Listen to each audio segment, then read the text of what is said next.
Hi children, in the previous video we have learnt about solar radiation, insolation and how the heat is radiated back to the atmosphere and about angle of incidence.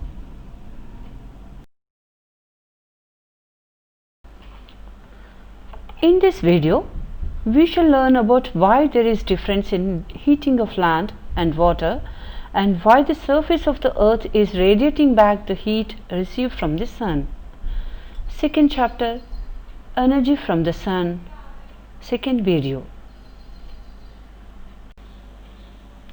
The temperature distribution over land and oceans are quite different and varying.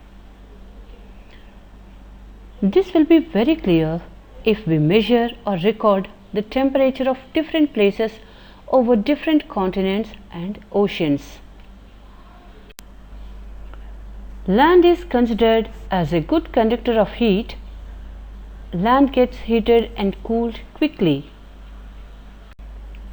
whereas water bodies are different. Oceans will take time to heat and cool.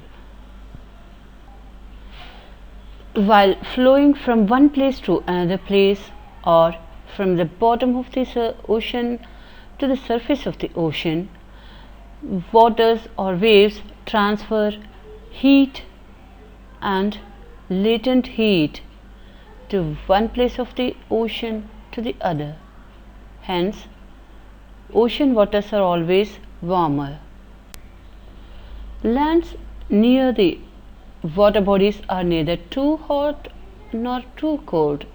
They are always warm with nearly constant temperatures but with more humidity in all the seasons. Insolation is received by both land and the oceans, but the land has opaque surface. There will be no mixing between layers.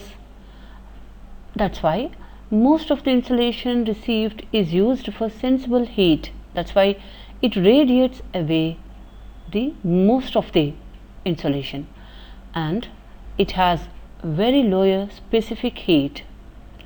Whereas the ocean waters, they are transparent. There is mixing between layers. The waters go from here to there, and most of the insolation is used for latent heat transfer. Heat is transferred from one place to another, and also water has high specific heat. The differences in temperature between land and water bodies is also the cause and effect of water cycle.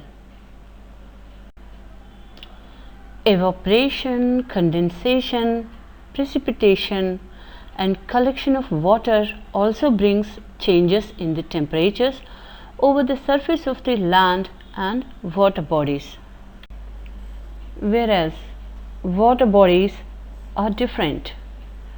Oceans will take time to heat and cool. In fact, it actually allows the rays to pass through without being heated by them. Insolation is received by both land.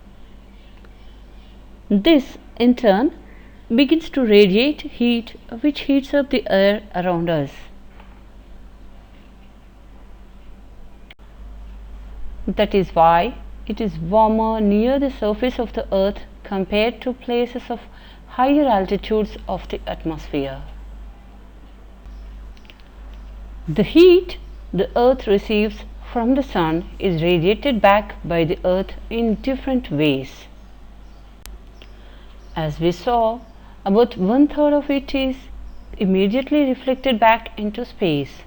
The rest heats up the surface of the earth, which in turn heats the atmosphere and eventually is radiated into the space. This complete radiation of the heat received from the sun is important. If the entire heat is not radiated back, then every day the amount of heat that remains will accumulate and it will become hotter and hotter. On the other hand, if the earth received less heat than it gave out in radiation, it would get cooler and cooler.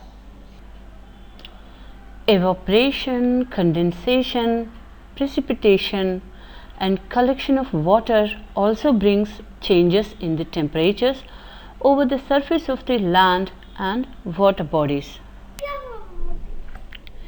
Some gases like carbon dioxide prevent radiation of heat from the earth. As we saw, about 1/3 of it is immediately reflected back into space. The rest heat.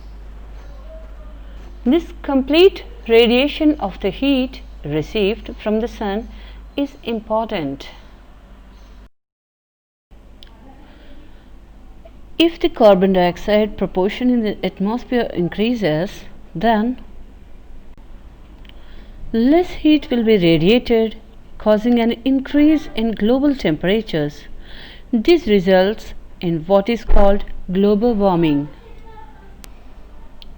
This map shows you the world mean annual temperature, which means the measurement and recording of temperature received in such places in Celsius per minute per square meter.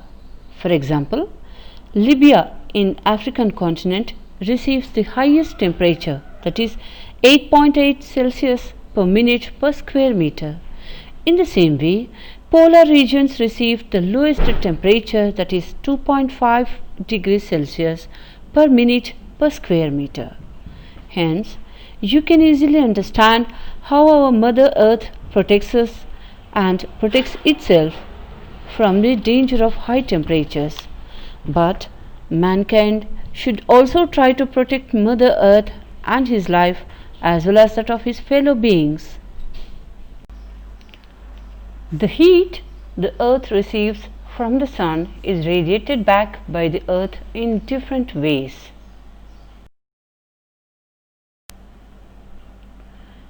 Insolation is received by both land and the oceans, but the land has opaque surface. There will be no